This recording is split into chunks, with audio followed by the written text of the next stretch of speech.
Bonjour, je m'appelle Camille Ferry et je vais vous parler de mon projet Aglaé. Le projet est né assez naturellement suite à des précédentes études de formes tronquées en plâtre dans les ateliers de Saint-Luc-Bruxelles.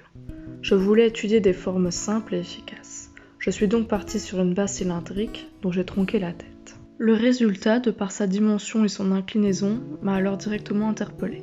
La surface tronquée pourrait recevoir un miroir dont la vision s'oriente vers notre buste. La réflexion sur la surface réfléchissante s'est poursuivie, ainsi que sur la manière dont elle allait s'incruster avec le reste du cylindre. Pourquoi ne pas fondre la glace et que tout le cylindre soit miroir?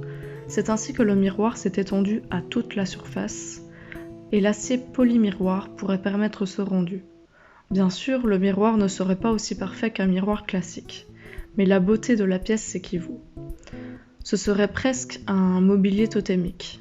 La forme sensuelle ramène à l'imaginaire d'un rouge à lèvres en accord avec sa fonction. La pièce pourrait se servir à elle-même. Toutefois, j'aime la possibilité qu'elle offre une fonction secondaire et si possible servant la première fonction. Puisqu'il s'agit d'un miroir, il y a de fortes possibilités que l'on se coiffe devant, que l'on se maquille, etc. C'était alors logique qu'il serait intéressant de pouvoir y retrouver la possibilité de ranger ou poser ses effets. J'avais commencé par émettre l'idée de ranger, mais mes essais n'étaient pas très fluctuants. Je dévalorisais toujours la force du projet en le perçant. L'idée de non plus ranger, mais poser, est alors apparue. J'ai alors commencé à enfiler une tablette autour du cylindre, qui serait soutenue par des tiges filetées traversant le cylindre. Mais je dévalorisais encore une fois de plus la pièce en métal. Pour une question de stabilité, la base s'est vue élargie et s'est transformée en cône tronqué.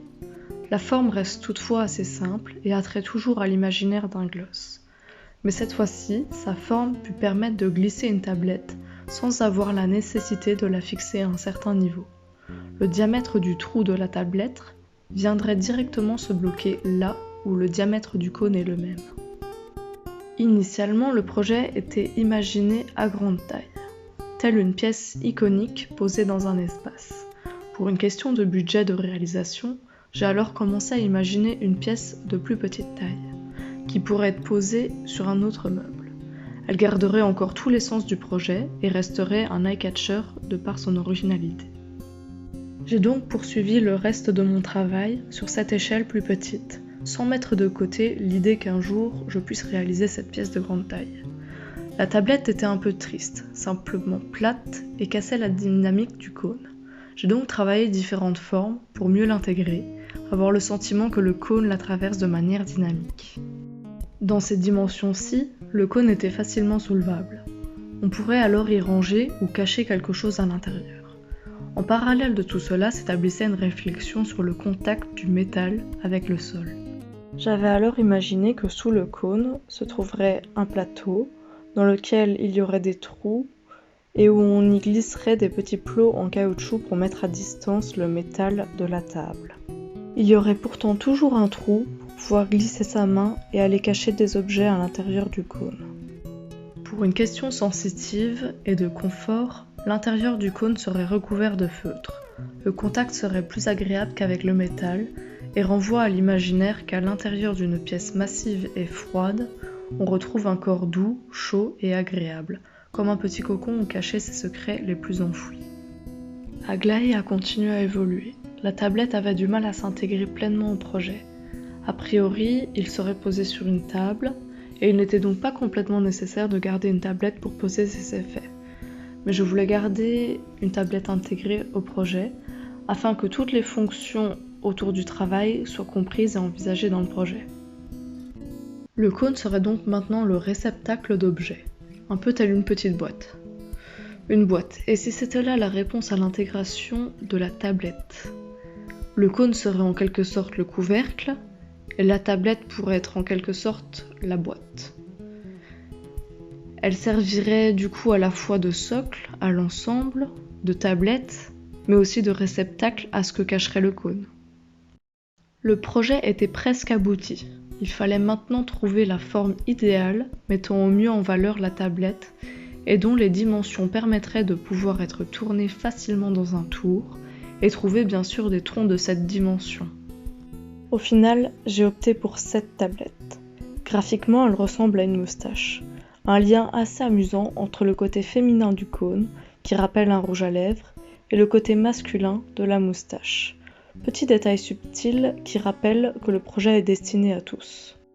Les bords de la tablette, ainsi relevés, permettent une meilleure prise en main de l'objet.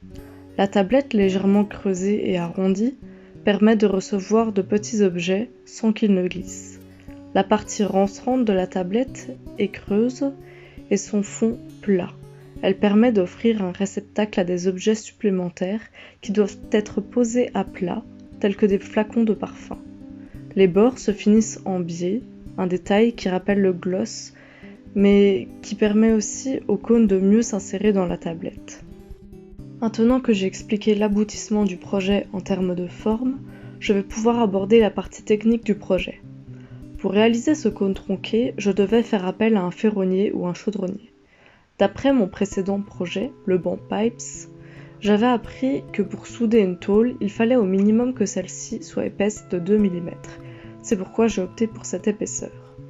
Plus épais aurait été trop lourd et n'aurait rien apporté de plus au projet. Il fallait ensuite précouper la tôle sous la forme du développement du cône. Une fois coupée, on plaçait la tôle dans une cintreuse en faisant attention de mettre un angle de cintrage du degré voulu. Je voulais que le cône soit légèrement visible, mais pas trop marqué pour ne pas déformer le côté gloss de l'objet. Une fois la tôle cintrée, on soude les deux côtés, puis le couvercle de la partie tronquée. Enfin, il a fallu polir le tout avec une ponceuse polisseuse à différents disques abrasifs, allant du plus gros grain au plus fin. Vers la fin, on y ajoutait une pâte à polissage qui aidait à lustrer le métal.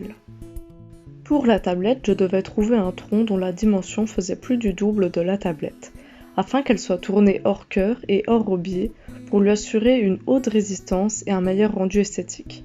De plus, le bois devait avoir déjà séché, et cette étape prend plusieurs années pour les troncs de la dimension dont je cherchais. C'était donc une mission assez difficile, mais on a finalement trouvé. Une fois qu'on l'avait, le tourneur a alors pris mes plans et réalisé un gabarit. Il le prenait et le collait au bois au fur et à mesure qu'il tournait, et lorsque la pièce et le gabarit s'emboîtaient parfaitement, il avait alors trouvé la forme escomptée.